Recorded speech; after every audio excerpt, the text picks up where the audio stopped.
This Earth was here before us, and it will be here long after we're gone.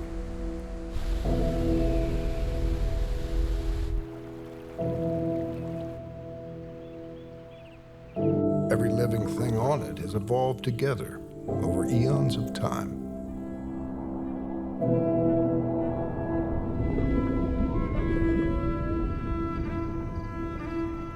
And although we are part of the web of life, because we see it, we think we stand above it.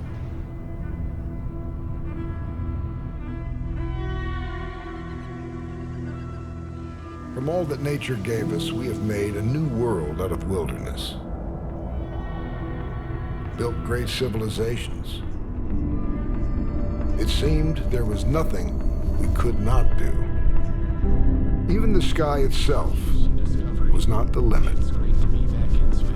We see the symptoms of a reality we didn't expect. Have we reached the limitations of our human nature? Is this the end of the line for us? It's hard to tell from our current point of view, living here in the future's past.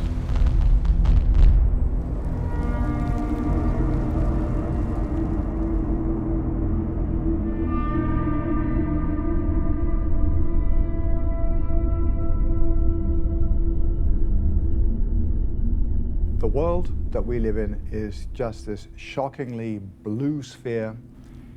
When you see it in space, you understand that it's a planet that's rolling around the sun, turning on its axis. The oceans, clouds, mountains, forests, you can see it all from up there. You can see over 1,000 miles in any direction, and it's all moving underneath you at 5 miles per second. When you look at the horizon, you see a very, very thin little blue ribbon of atmosphere. And it really brings home to you, it was a shock to me, and I'm a scientist, okay? I thought I had all the scales worked out intellectually, but it was a shock to me to see how thin the atmosphere is and how obviously it's easily affected by what we do. This is the great challenge of our time, dealing with the human impact on the environment and what it means in terms of our civilization going forward. We cut all the trees. We kill all the fish. We consume and consume. So much ecological writing, just open the paper, is about the end of the world. So it's starting, like, when's it going to start? I wonder, 3, 2, 1. And the concept world as a sort of way of distinguishing between human beings and everything else has evaporated.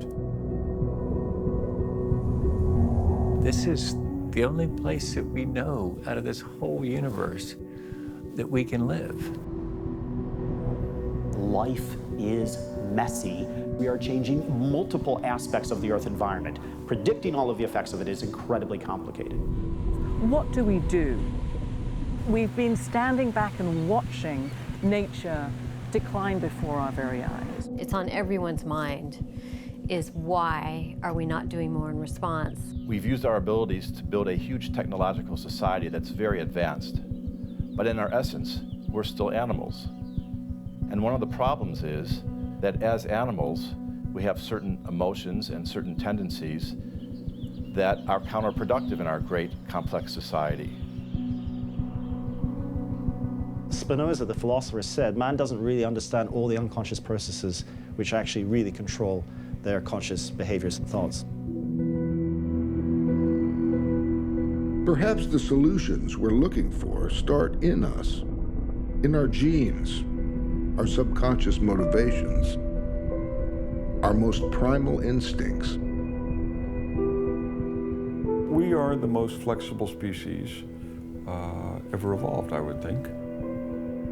And when you see people thriving in the Arctic, and you see people thriving in the Kalahari Desert, and you see people thriving in the Amazon rainforest, these are titanic accomplishments. But we also have the ability to destroy all of those habitats and everything in between.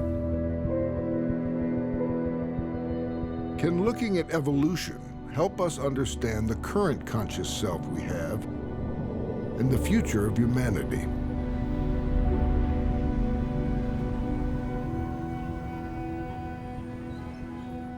From an evolutionary perspective, humans are just another species. We're unique, but evolutionary biology sees every species as unique. Every species everywhere is a genius at survival, otherwise it wouldn't be here. Every species can teach us something. When you look at all the different life forms, the plants and the animals, they just seem so different to each other. But of course, we're all made of the same stuff, the atoms which make the molecules which produce the DNA. And the diversity is down to this process of natural selection. And so we know that natural selection has allowed diversity to appear as a process of winning out those who are most suited to the environments. Natural selection has evolved different lineages of organisms, and we are at the top of one of those lineages. The fact that we're animals doesn't mean that underneath our sophisticated civilization, we are these utilitarian lumps. It's exactly the opposite. What it means is that being sophisticated and artistic goes all the way down, at least to the level of beetles with iridescent wing cases, because there's something intrinsically non-utilitarian and playful about evolution. We're part of the system. We're nature. We're part of the earth, and we're fundamentally dependent on its good graces. Very symbiotic relationship to everything on this earth. And I understand some people, if they say, no, this is a science thing, is not for us.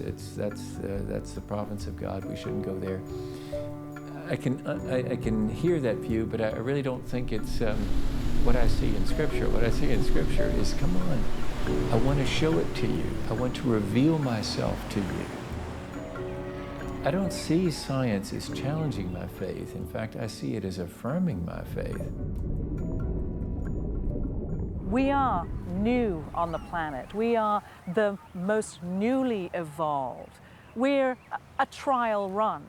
In terms of evolution, animals adapt to their ecological conditions, but as humans, we have been able to control our ecological conditions. Evolution itself is a process by which organisms become more efficient at extracting resources from their environment.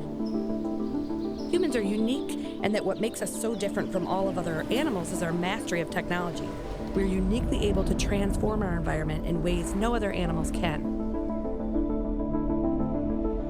We humans are really big-brained primates that lucked out by becoming bipedal and discovering how to coerce other animals from a distance by being able to throw. We figured out how to tame fire and use it to our advantage. Our evolving technology allowed us to expand into new territories and manipulate the environment in ways that gave us an edge.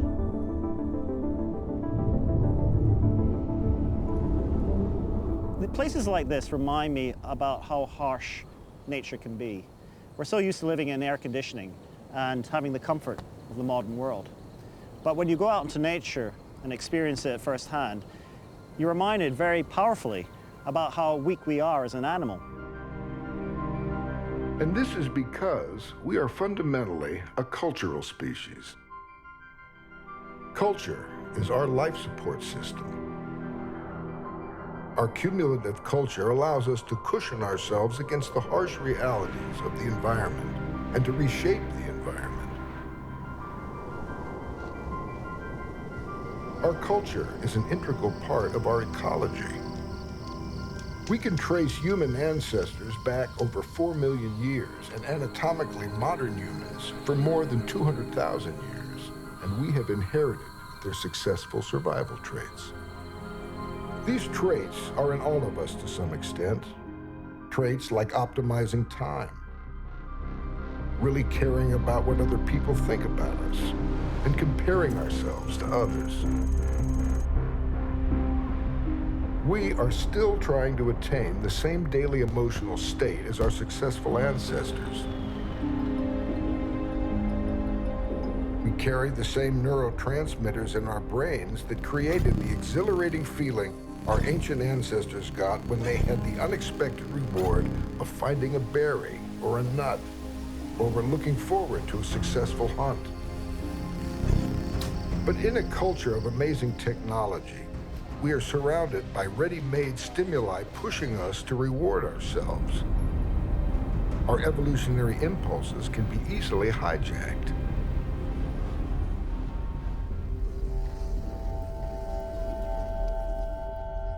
Irrespective of where you grow up in the world, it's in our DNA to copy those around us.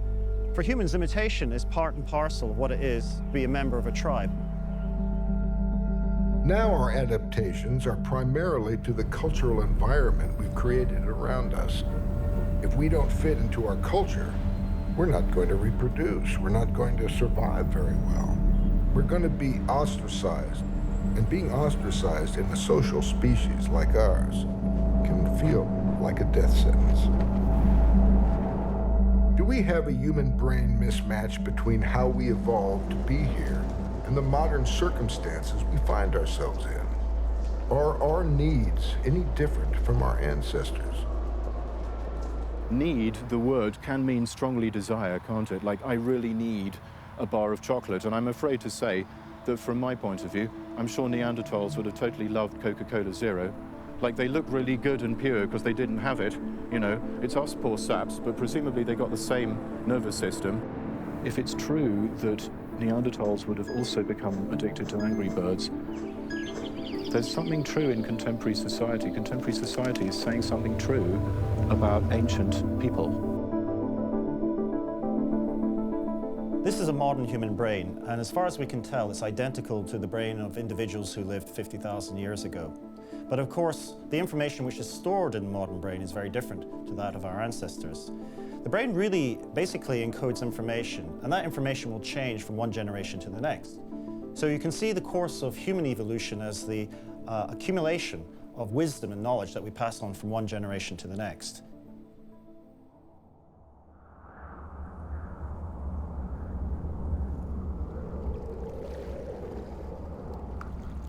Our perceptual system isn't attuned to the massive changes that are happening on the planet, nor are they attuned to the very fine-grained details of those changes. Our brain's alarm system for threat, the amygdala, the emotional centers, are very tuned to these earlier dangers, a time when that rustle in the bushes might be a tiger that was about to eat you. Or today's symbolic realities, I'm not being treated fair, or honey, we have to talk, or whatever it is that triggers you. We have a very quick system that is sort of dealing with gut reactions, with reflex responses, with an instant response to danger. And on the other hand, we have a slower, more deliberative system, which takes time to engage and which is slow and ponderous, that we should keep engaged when we're looking at complex issues in the world around us.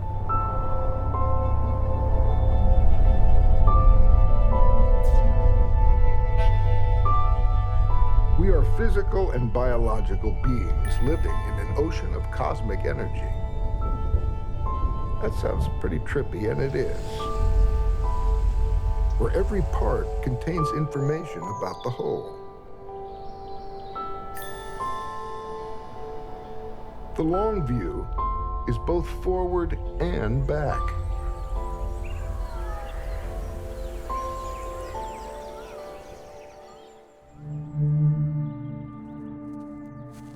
For 99.9% of our evolutionary history, we were hunting and gathering people, living in small kin groups where everybody was related to everybody, and therefore we had a vested interest in taking care of each other. We also lived off of the land in such a way that we did not live beyond the carrying capacity of the environment.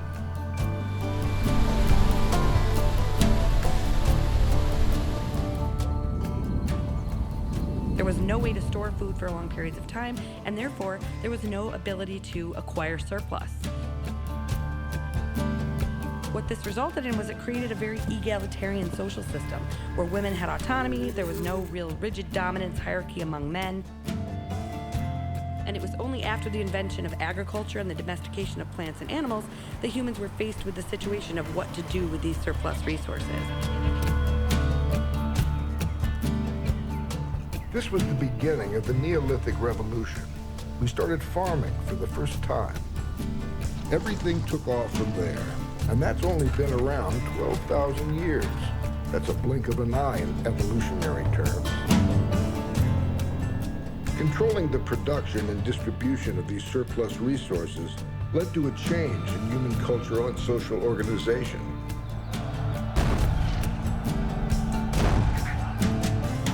Cultural evolution is a transferable system, a lot like DNA.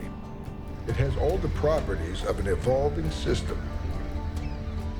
Since we found agriculture, things changed, and we started to act like a larger entity, just like an ant colony or a termite colony or a beehive.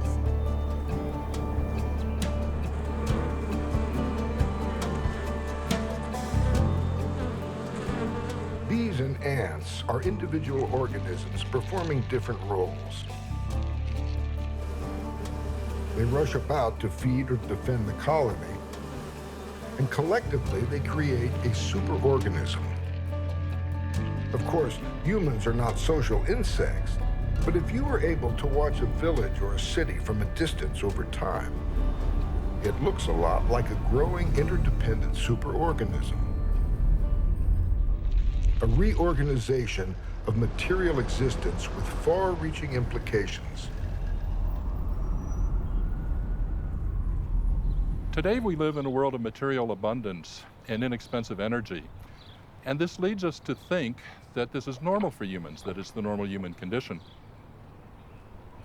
Early societies, even through the Middle Ages and up until almost the modern era, had 90% of their economies devoted to the production of energy, primarily in the form of food. That meant that 90% of what people did involved producing energy, in other words, just getting by. Our lives were based on solar flows. Sunlight hit the earth, photosynthesis grew the plants, rain and soil with the nutrients grew crops, animals ate the crops, and we ate the animals. Energy transforms from one state to another. Our bodies were a product of the current sunlight of the day. And we are just transient entities which appear, move a little bit, and then disappear. That's the way the system works. And we have this chance to be alive, to move on this planet, to do things on this planet, to create things on this planet, because we have this gigantic flux of energy coming from the sun.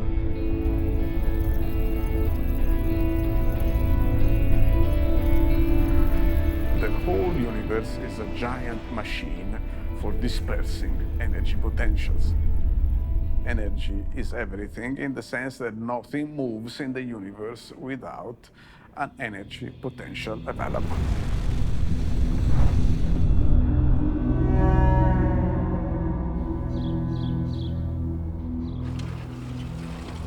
We have been also able to increase this already very large amount of energy by means of using ancient processes that frozen below the ground in the Earth's crust in the form of what we call fossil fuels.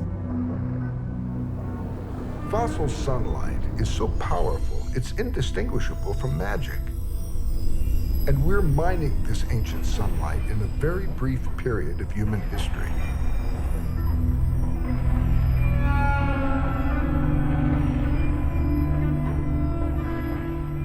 A chemical composition of 50% of the protein in our bodies and 80% of the nitrogen in our bodies indirectly comes from the chemical signature of this fossil sunlight that we're mining.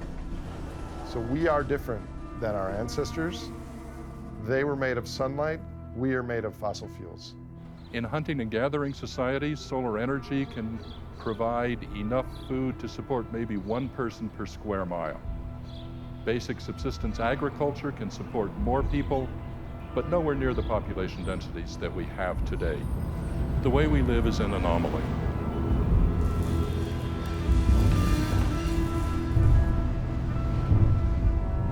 So there's really no way for anyone to know at a sort of a visceral level that there are any problems with the system. And if you look around, it all works. We know historically, I mean, to the extent that we even pay attention to it, we used to use wood. We're sort of aware that our predecessors used wood, and they used so much of it they had to switch to something else. Switch to coal. And then they switched to oil.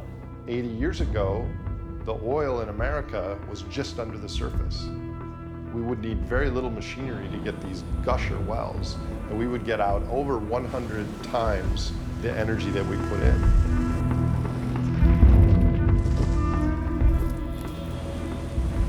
Suddenly, this whole new world of transportation opened up, and with that came this entirely new model for how we fed ourselves, how we clothed ourselves, how we built shelter. And it totally changed the way we live. It made it possible for us to move away from the country. Throughout human history, we had to live sort of scattered in order to not tax any particular resource too greatly.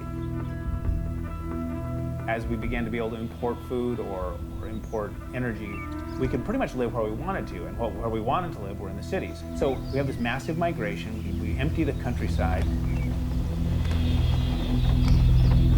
We all move to the city because we're growing food in the country and we can just transport it to the city. And once you're in the city, then you can do all these other things. You know, you can create all this knowledge, you can create technologies, you can create this massive economic growth. And the longer you've been living that way, the harder it is to remember what allowed it to start in the first place. And that was this idea of cheap energy.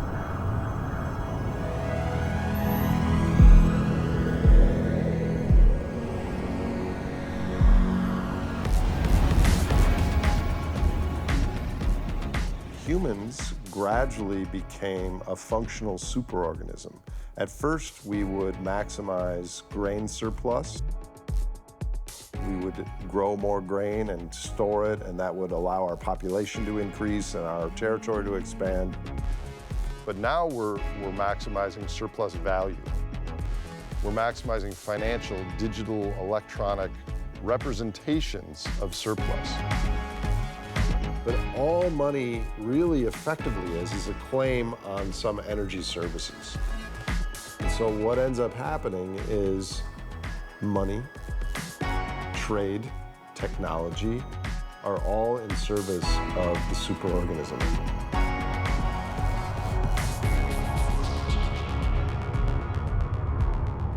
It's nearly impossible for individuals to function independently in modern society. We contribute to and rely on a growing superorganism to feed us, clothe us, power our sophisticated communications, even protect our societies from each other through highly organized warfare. We live within a mesh of energy-eating interdependence, and we never really see the big picture. A state of plenty can have unintended consequences. It is the paradox of our times.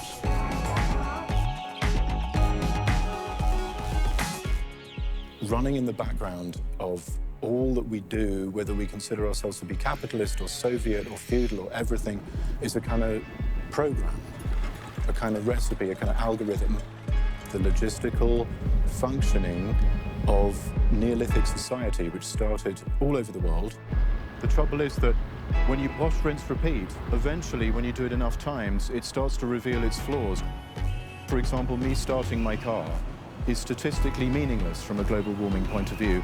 Billions and billions of car ignition turnings has a meaning, and that's the paradox. All of a sudden, we realize that we're parts of a superorganism. We are enmeshed in systems of production, systems of manufacture, systems of use.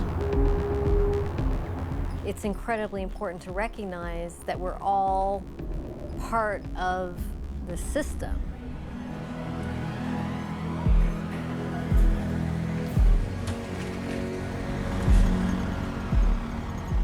As social organisms, we're something like ants. Our signals that we exchange are far more complicated than the simple chemical signals that ants exchange.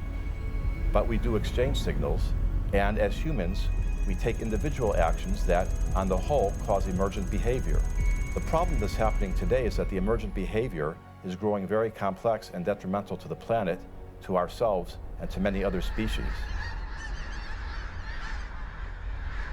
Emergent behavior is all around us and can be fast-moving and unpredictable.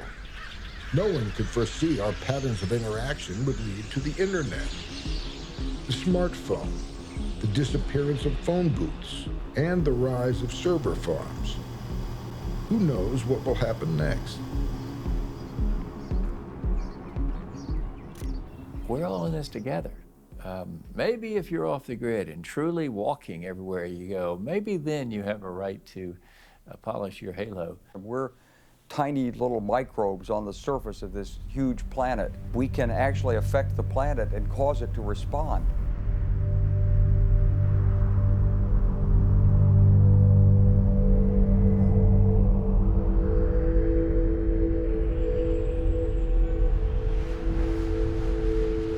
We don't stop emitting carbon dioxide at these rates, pretty soon we're going to be in trouble. We're going to have massive climatic disruption. The rainfall belts will move. People, in the hundreds of millions, maybe 1.5 billion people, will have problems getting access to fresh water and food. The issue is not what the world is like when it's cold or when it's warm. We are in a time of change. What is interesting is how the world changes when you dramatically, in our case, increase the concentration of carbon dioxide and other greenhouse gases in the atmosphere, or when it suffers mammoth biodiversity loss caused by our own behavior. If there's a big change coming and we want to know what it might do in the future, what do? We look at what's happened in the past.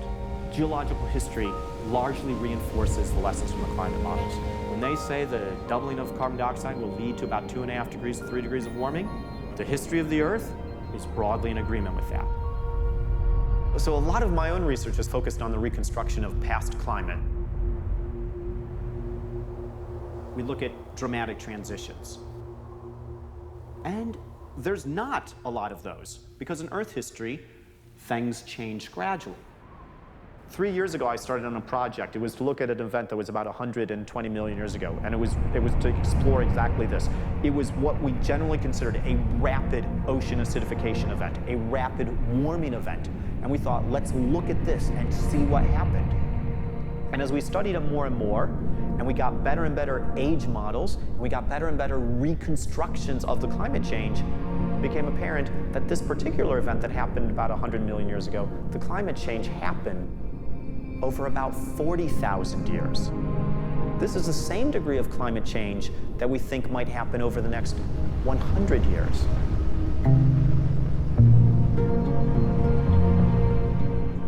There's much more energy in the system. We have very little knowledge of how Earth's biological life support systems will respond to dramatic and rapid change.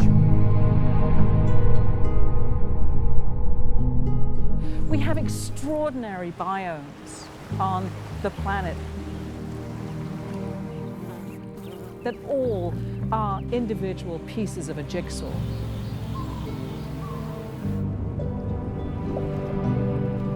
The picture is clear when they're all functional and all present, but start picking those pieces off, and you can no longer see really what that picture looks like, and the functionality of the entire system is out of whack.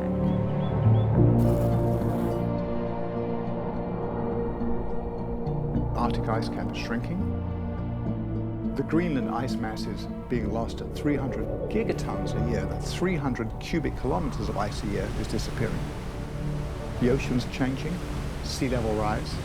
We're seeing significant sea level rise. We're expecting a couple of feet, maybe more, before the end of the century.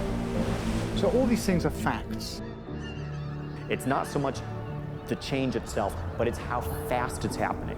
Faster the change comes, the less time we have to adapt. The faster the change comes, the less time the trees have to adapt, or plankton living in the ocean. The faster the change comes, the less time ecosystems have to adapt. And the more complex these are, the harder it is to actually predict what the consequences of that change will be. Climate change is going to put huge stress on societies that are already under internal political stress and stress induced by lack of resources. Like food availability, water availability, dramatic events associated with climate change, all of which potentially will exacerbate the divisions in society. Access to wealth creates divisions. Access to food and water makes divisions very pronounced. It's going to impact the way humans live on the planet. When that impacts, then people move. People are angry. Land becomes less valuable or more valuable. Populations shift, and those shifts destabilize governments.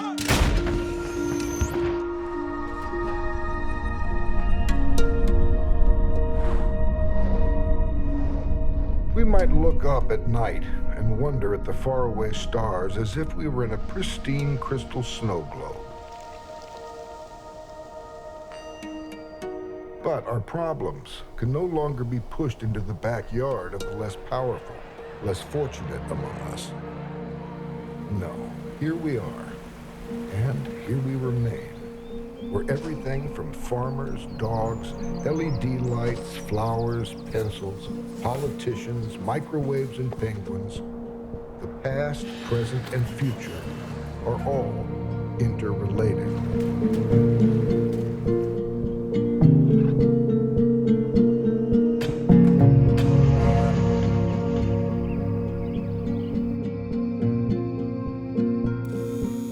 In the next 10 years, we shall increase our wealth by 50%. The profound question is, does this mean we will be 50% richer in a real sense, 50% better off, 50% happier?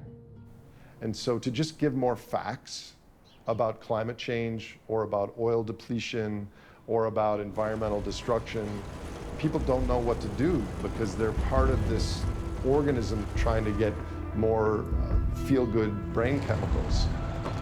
The treadmill is getting smaller and smaller and smaller and smaller and smaller.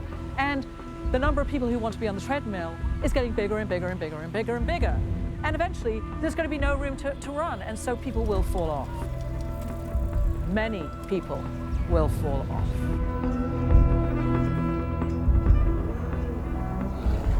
We are profoundly motivated by having purpose. We're motivated by having a sense of autonomy, efficacy, and control, where it seems that our gifts, our energy, our life force is not going to have some impact. We will simply withdraw, and we will very likely redirect that energy into where we can feel we have most impact. And where is that in our culture right now? It's in consumption. The economist Emanuel Wallerstein has talked about world systems theory in which all things are connected, for better and often for worse. So living here in the most industrialized part of the industrialized world, our tentacles reach everywhere.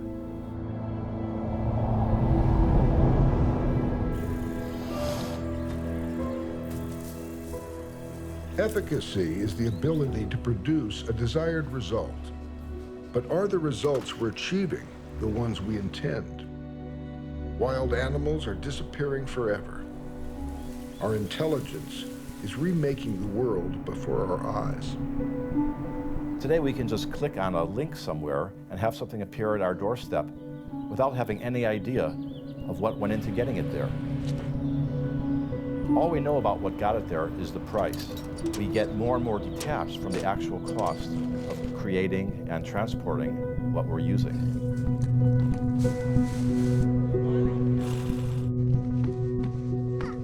Energy is really at the center of physics, but for the layperson, probably the easiest way to explain it is that energy is the ability to do work. Work is forced through distance. So every time that you move something, from China to the US, or from the floor to the ceiling, that takes energy. When you drive to work, obviously it takes energy. To boil 1 quart of water takes the equivalent of 500 calories of food. Any kind of transformation requires energy. We are powerful creatures on this planet, but we still need the ecosystem to survive, so we don't want to destroy the ecosystem because it would be rather bad. And this is a transition. You can call it also a revolution. You can call it whatever you like. The point is that there have been such revolutions, such transitions in the past, but these transitions have a cost. An energy transition must be paid in energy.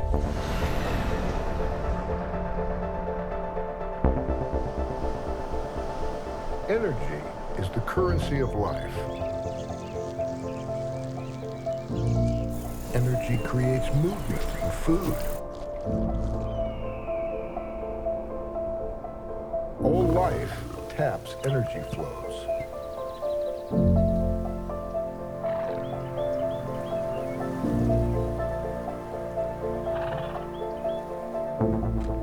We used to measure units of energy in terms of horsepower. 1 horse could do the work of 10 men.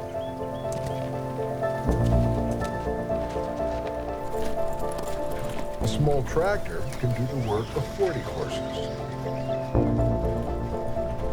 It would take 450 horses or more to get the same work done as just 1 semi-truck.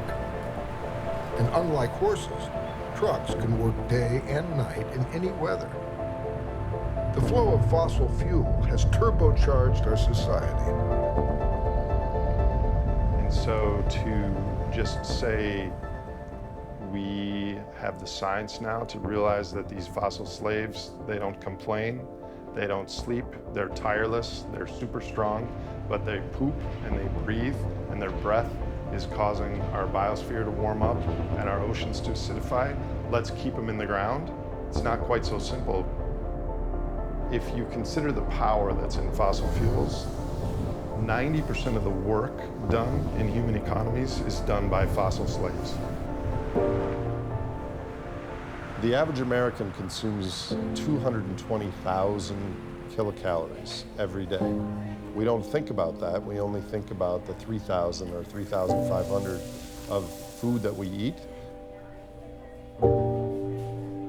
But our energy footprint is almost 100 times more than that if you consider our buses and our airplanes, and all the hospitals and the Disneylands and the NASCARs, and all the various things that we buy that are imported all around the world. It's what people invest in, and a lot of pension funds and a lot of the institutions that so much of humanity depends on, of course they gravitate toward oil. Renewable energy, although it's mature and it's getting very cheap, it's not going to replace this infrastructure and this civilization. We have a very limited amount of time to transition to a low-carbon economy, but it's very naive to just say, let's keep it in the ground and keep everything else running. So if you ask, can solar energy power our society as it is today, then you already have the answer. It is no, it is not possible. If you want to switch from oil and gas and coal and to move to solar energy, then you have to change a lot of things. Our food system right now is an energy sink. We use 10 to 12 fossil calories to produce 1 food calorie. Right now we have around $100 trillion worth of machinery on the planet that uses gasoline or diesel fuel. So for 1 barrel of oil, which we pay $50 for, we have thousands of fossil slaves standing behind us. The American inventory of automobiles, 250, 270 million cars and light trucks on the road. You're talking about more than a decade of production, and you're talking about more wealth than the gross domestic product in a year to replace it. So you're not going to make these changes overnight. You see, there is a parameter which is very basic in evaluating these kind of things, which is called energy return on energy invested. Energy doesn't cost dollars. I mean, it does, but it really costs energy. Oil is the biggest industry on the planet. So it sets the pace in terms of inflation. So if you raise the price of oil, all the other prices go up until people have accommodated and they can still afford to pay the extraction cost for oil. So it's not like we're running out of oil or coal or gas. It's that it's getting more costly in energy terms to get it. Because it's more costly, it has less benefits to the rest of society. The 1930s, the Beverly Hillbilly oil just bubbling under the ground, we've used all that. Net energy, which is the energy left after we pay the energy cost of finding and extracting it, net energy is declining now.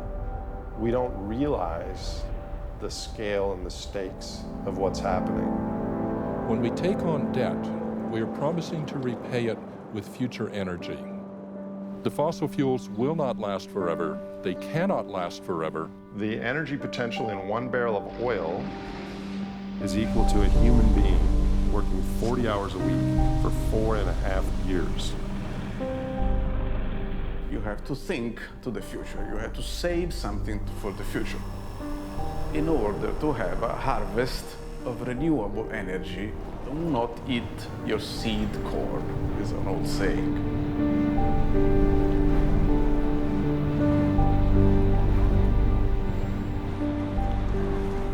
Wise farmers know that if they eat their seed corn, there will be nothing left to plant for a future harvest. Will future generations look back at today and view much of the energy we're burning to have been wasted? Are we eating our seed corn? So many of us have come to expect a level of comfort and convenience unprecedented in our biological past.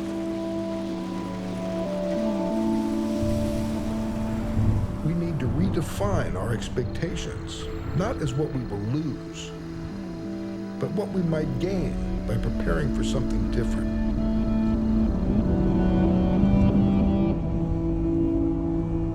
Oh, fossil fuels are bad, we need to keep them in the ground. So we've got this big divestment campaign where we stop investing in coal and oil and natural gas. But if we stop investing in the stocks, as long as we continue to fly and drive and have infrastructure built around cheap transportation, global connectivity of supply chains, then some hedge fund will just buy those stocks back 5 cents cheaper. We can very easily get into the mode, for example, when we think about oil, of addiction speech. I'm going to leave this bottle of whiskey in the cupboard and I'm not going to touch a drop of it, which means that I'm still fixated on this whiskey. Paradoxically, this is actually, of course, not really thinking differently. Is a little bit of a hangover from this myth that things should be functioning smoothly and that smooth functioning is something that's real.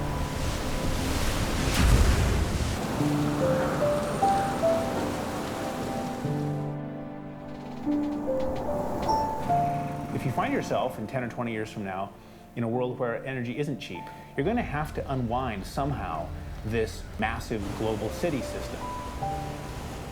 So then you look back in history to times when this has happened before. I mean, the Roman Empire, one of the reasons it fell was it was no longer able to continue to bring in food and other supplies to Rome and the other big city-states. And cities no longer were habitable. They just didn't function anymore. So what happens this time around?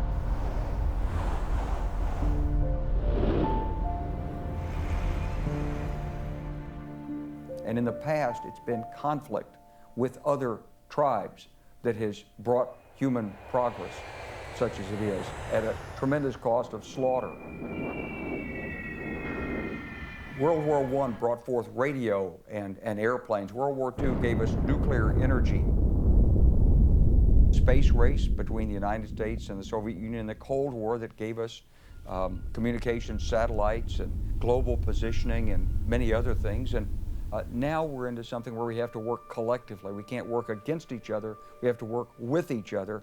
We have to work with each other with the view of the future, not against each other in the present. The trouble is not so much in what we're thinking about the world we live in. It's in terms of how we think about the world we live in. Well, here we have a human brain.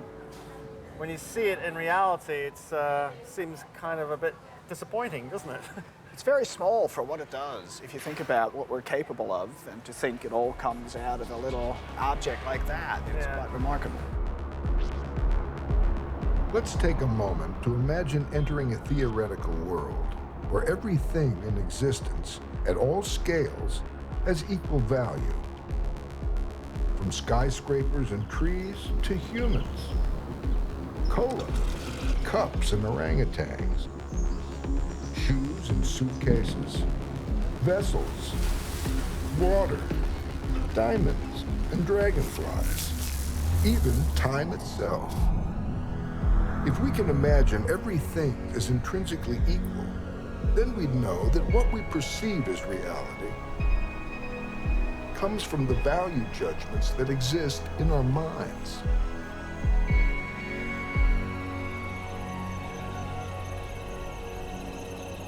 If everything exists in the same way, then we have an interesting problem.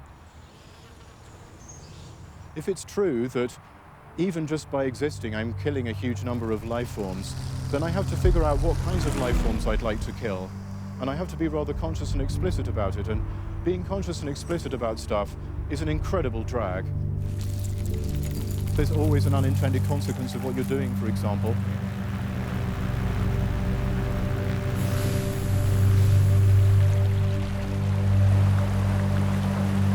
Reality is happening on a number of different scales all at once. You can never get it completely right. So we're confronted again with the notion of exploring various different shades of hypocrisy. You know the famous study, if I offer you $20 now, or I can give you $50 in a week's time, people just kind of are almost kind of compelled to go for the short-term gain. Go for the short term. Yeah, and if you think about it, up to a point, it's very rational. Because you could be dead. That's right, you don't know who's going to... So, they're... Bird in the hand, worth two in the bush. Absolutely. So there is some rationality to that discounting. Organisms that worried about 50 years from now were outcompeted by organisms that worried about 5 minutes from now.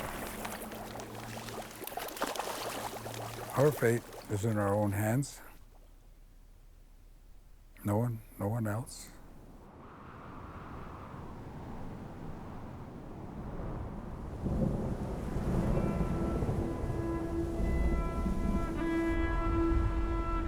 How will we shape the future towards a better outcome? What defines our identity? Are we our urges?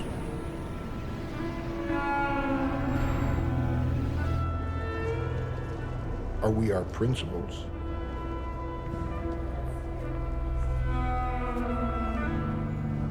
Who are we? Who I am is really the accumulation of my experiences with other people, my interactions with other people. You know, babies don't have a self-concept. They don't have an idea of who they are. But as they interact with other people, they begin to create an image of themselves, of a feeling of who they are, and thoughts about who they are. That's really picked up from the views and responses of other people. In this modern society, people spend a large amount of time and effort accumulating objects and possessions, and sometimes these have no particular use whatsoever. But it's almost as if we have to acquire things around us to make a statement of who we are. We use objects as an extension of ourself. In the life of sentient beings, desire is inevitable. The kind of plastic products that consumerism makes out of desire might be optional, but desire is inevitable. That same drive is what makes it easy for Apple to sell us a new iPhone every year. I mean, I guarantee you, you don't need the next iPhone. In fact, you don't even know what new features it's going to have, and you won't know until you see them, but you're pretty sure that you're going to like them when you see them. And that was the whole point of this notion of dynamic obsolescence. You would be allowed to feel, to achieve a certain emotional state for a short period of time, and then almost as quickly as you'd achieved it, it would begin fading and you'd have to have something else. We have a real love for a way to feel how we want to feel faster. We may have a very developed conscious mind today with a lot of knowledge, cultural knowledge, technical knowledge, but the way we think is still very much influenced by a primitive unconscious that we developed millions of years ago.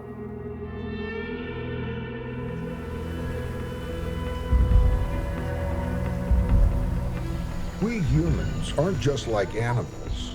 We are animals. And as animals, we compete for mates.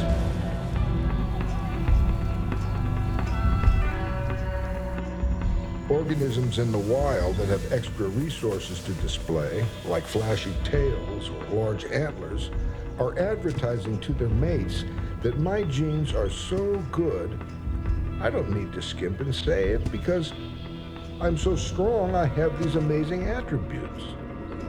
The same phenomenon happens in human societies to impress members of the opposite sex. A lot of these displays require spending extra energy and natural resources that we don't really need to be genetically fit. But we respond to those cultural signals as if those things really do matter. This question of status and of showing our status, I do believe that that's one of the most fundamental determinants of our behavior. Yeah. Well, you know who knows this best of all is the marketing and the advertising people, because when they're selling us stuff and it's designer, or what they're tapping into is this preoccupation with what other people think, because they understand intuitively that we're all animals seeking social status.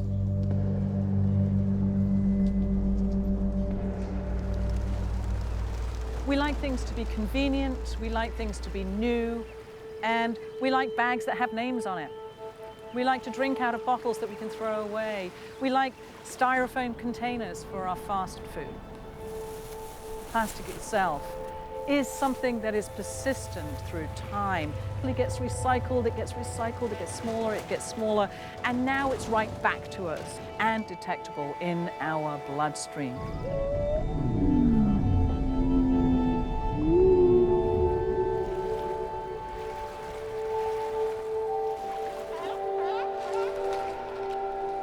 Out of alignment with what we hear and we understand and we know what's going on, and the life that I am leading, including all the things I love that might be really ecologically problematic, but that I love them anyways. So we have this very positive spin on ourself, and we try to maintain that characterization to the extent that we will only pay attention to information which confirms that bias. We'll deliberately reframe things that we've done in order to keep the coherence of who we are.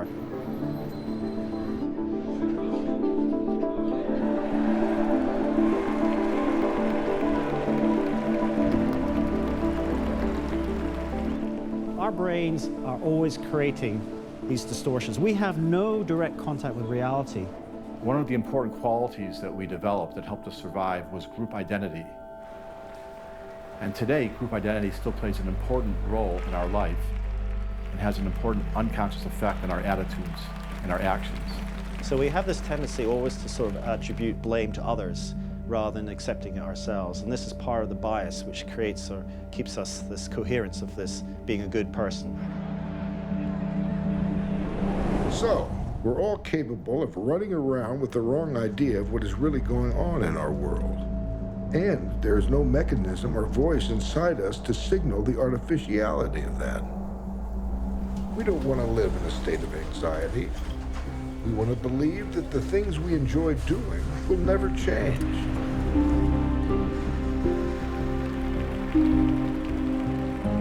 Do we confuse what we need with what we desire, and what we desire with what we need?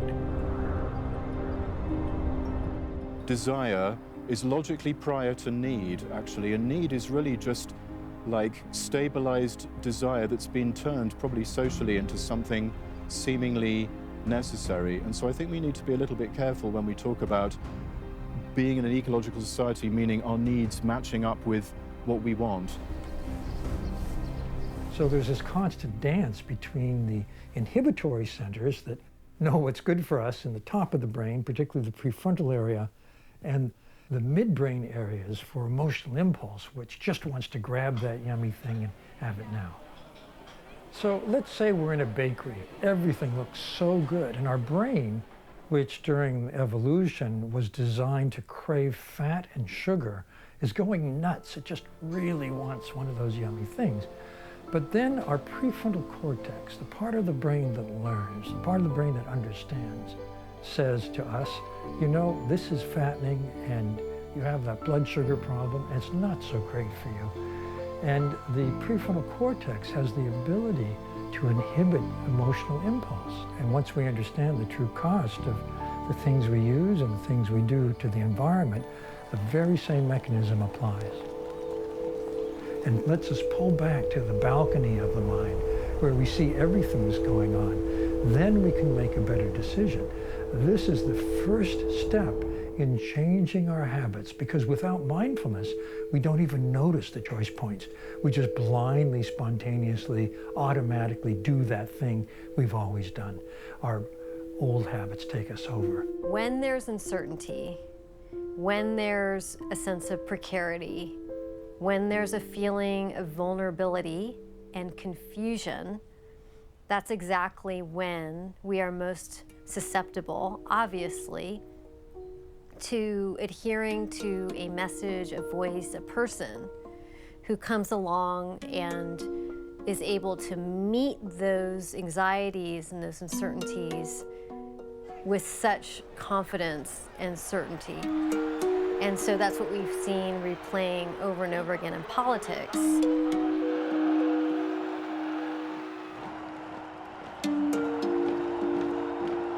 I don't need to mention the obvious examples of what happens when the larger public's sense of fear is co-opted. About half the wealth of the country is held by the top 1% of the people, and there are a lot of us out there, and my parents were certainly one of them, who were scrambling from day to day to survive. And they, in their lifetimes, in the 1930s, had actually seen people starving because they couldn't earn a living. And so most Americans haven't seen that, but some Americans still feel that way. And they feel the threat and the fear of unemployment. So they're focused near term. In any symbiotic relationship, who's the top and who's the bottom is a little bit confusing, and this could collapse at any moment.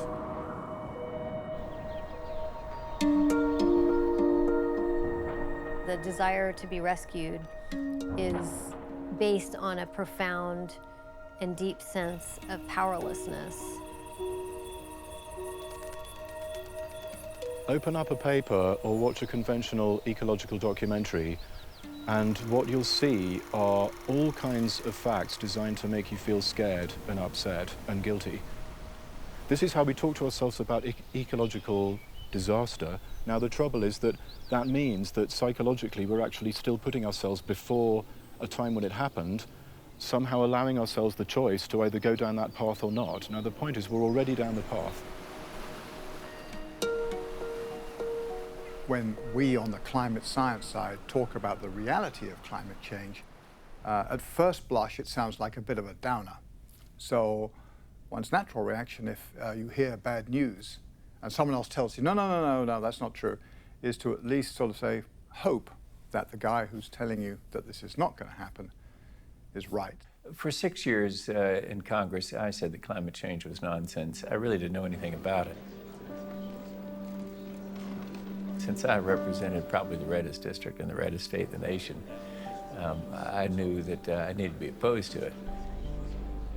And my son came to me. He was voting for the first time. He just turned 18, and he said to me, "Dad, I'll vote for you, but you're going to clean up your act on the environment."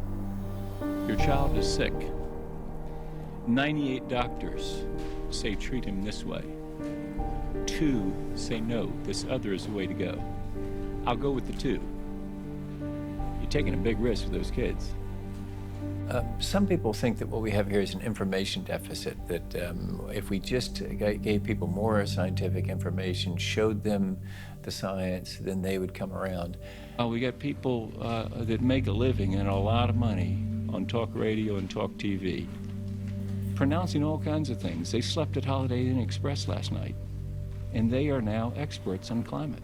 It's an identification problem. It doesn't look like my tribe, doesn't sound like my tribe, doesn't sound like our war cry, doesn't sound like our song.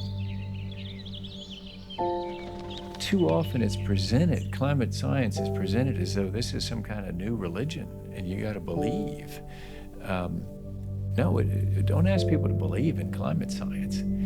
Just say, here's some data. Now, what does your faith tradition tell you about what to do with that data? In mine, it tells me that I'm a steward of this glorious creation. Sometimes science turns out to be wrong, but other times it turns out to be very right.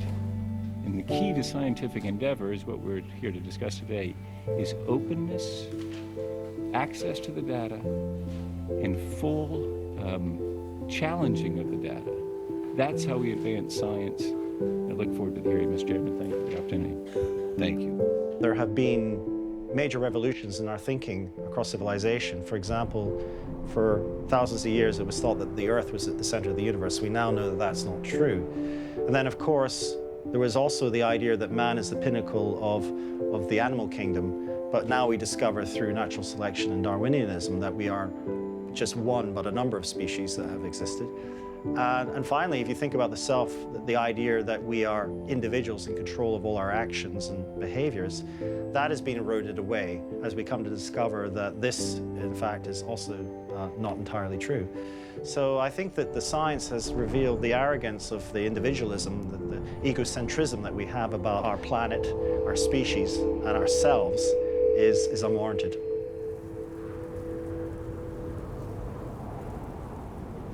Ecology. It's a word derived from the Greek oikos, or household. It's the study of the relationships that interlink all the members of the Earth's household.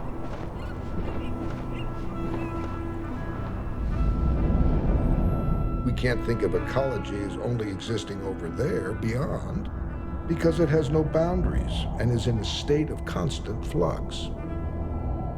Ecology is intimate, coming right up to our skin and through it. It's permeable and borderless and chaotic. The internal and the external are always entwined. So when we speak about sustainability, what is it that we hope to sustain?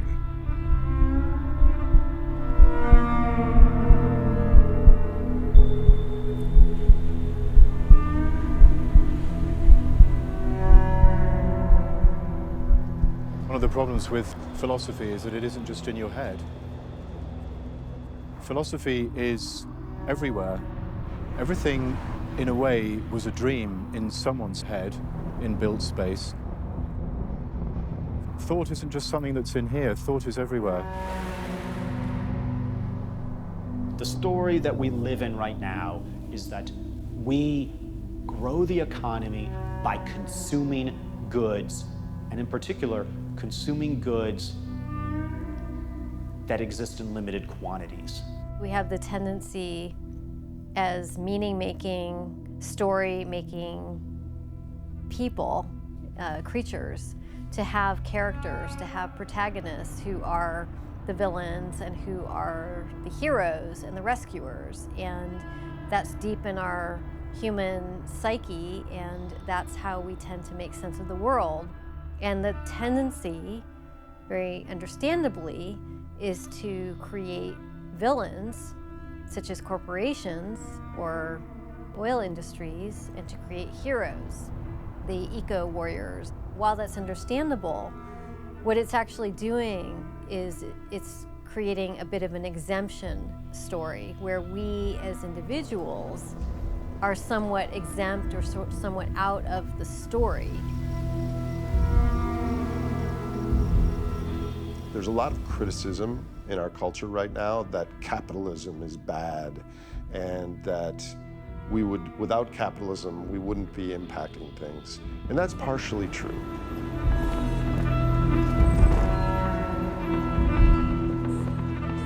Underpinning this system is the optimal foraging instinct that resides in our animal natures. Wolves, for instance, they're better off running down an elk than spending the same amount of time and energy chasing a mouse or a rabbit. They're more evolutionarily fit and have more calories to raise their offspring. The same dynamic is in humans. We like to invest a little and get more in return.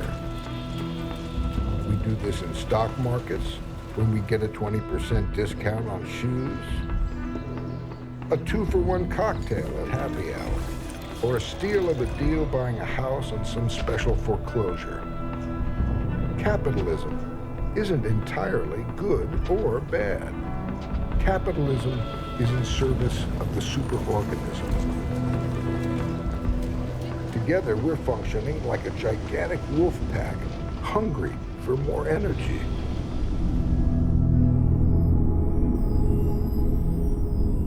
You know, one of the many causes of war is actually the shortage of energy.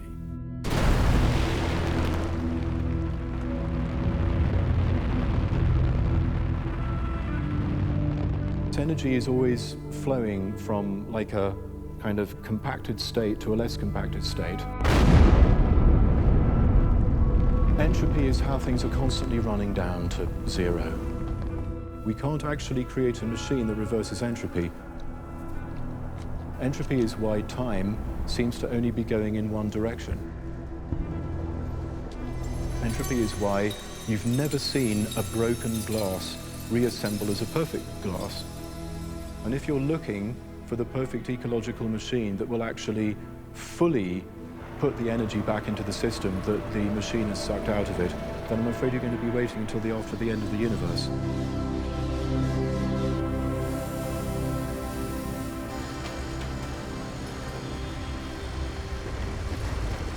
So you always have to leave room in your analysis of animals, and animals in the broad sense, I include people in that, of thinking that we're always going to do the right thing, that we've optimized all of our actions, our foraging strategies and everything else, and we can extrapolate from there, because if we had everything right, there wouldn't be any problems, would there? There'd be no poverty, there'd be no climate change, there'd be no warfare. Where you sit determines where you stand, and if you're sort of all tied up in a particular kind of industry and you see your future there, naturally you hold on. There's no such thing as a free market. I hope people can understand that, because if there were free markets, you'd end up the way we ended up in the late 1800s, with a few very powerful trusts controlling all of America, without government helping us shape the market forces.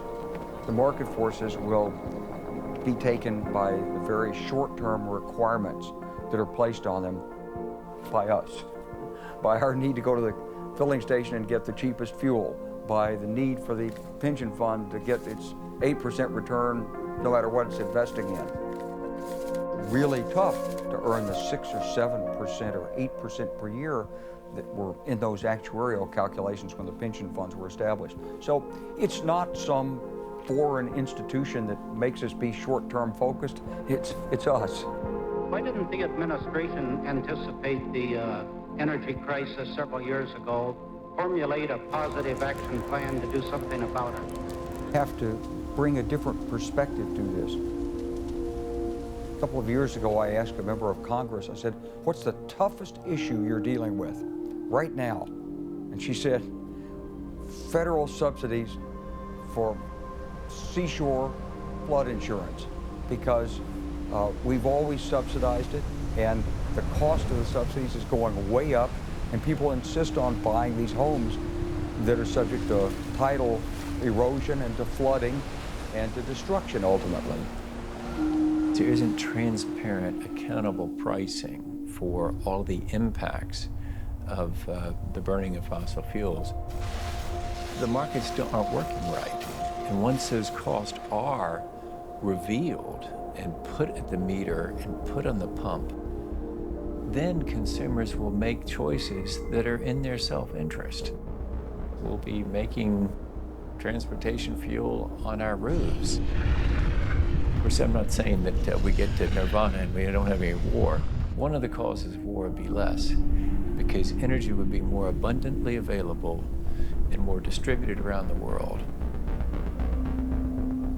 If we're going to live up to our name, Homo sapiens, which means wise man, we'll have to understand our subconscious motivations, our unconscious desires and justifications, and the true cost of energy. When you look at the past, you're looking at decisions about how to live in the world that people in the past made. It may be technically true that we don't know everything about where our food came from. We keep telling ourselves it's difficult, but just read the back of the cereal packet. It tells you what the stuff is, and then you can figure out where it came from on Google.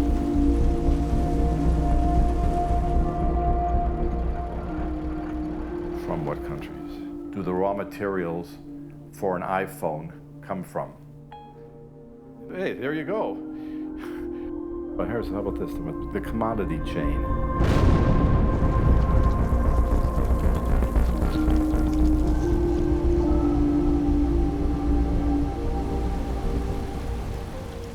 We know that certain things that we do now turn on certain parts of our brain or inspire certain kinds of attitude or inculcate certain kinds of response, or however we want to talk about it. We could think of the kind of fire that consumerism lights up in us with all of the desires as a kind of gateway to more desires that might be actually more interesting and more in sync with other life forms. When you think about the universe as the flow of energy, then that simply changes your whole perspective about what it is to be alive. All living systems require energy. As individuals, if we think more strategically about how we're using the planet's energy, life would be better for every living thing. You know, individual behavior can emerge as something different at a different scale. Emergence is sort of interactive. We don't need 24/7 access to energy. We need 24/7 access to feelings. If we can just approach each other without the sort of condescension that comes way too often when we come to environmental topics, and say, all right, so we're looking for something to work. One of the important aspects of the evolution of cooperation is the development of complex moral emotions. So sympathy, empathy, compassion, and these are the key. I think this is vital to our understanding of the human condition. The morphological adaptations that we have are simply reflections of where our ancestors arose on a planet. How much sun did they get? How much oxygen was in the air? These determine the shapes of their skulls, the color of their skin, but it has nothing to do with the inherent essence of what it means to be human. Because we're all the same species. Ignition sequence 3, 2. It's been a pretty wonderful journey for mankind, but boy, what a wonderful set of issues to have to wrestle with going forward. We don't even have to get to Alpha Centauri to find these issues and learn about ourselves. It's about how do we look at long-term problems? Can we embody the wisdom that we feel is inherent here and move into the future wisely? In our council at Onondaga, when we look into the future and we address ourselves and say, Swaya Nisum, across the fire. Swaya Nisum. And I asked one of the old chiefs, my uncle, I said, what does that actually mean? He said, it means the leaders. I said, no, what's the real literal translation? He says, it means you who look far in the future. Have Good job. Houston, Tranquility Base here. The Eagle has landed. Astronaut Neil Armstrong, pursuing the next step in the evolution of our knowledge, when he returned from one of mankind's greatest engineering achievements, stated, "I felt a successful lunar landing might inspire men around the world to believe that impossible goals are possible, that there really is hope for the future of mankind." We are living in the future's past, and the relative odds of future outcomes change every second. The world we all live in is not larger than the sum of its parts. Each part is neither the center or the edge. It's a bustling world, a household of beings, colleagues, both human and non-human, animate and inanimate, over which we have influence, but in turn influence us. Physical realities exist regardless of our desires. Seemingly insignificant actions taken collectively have led us to this moment.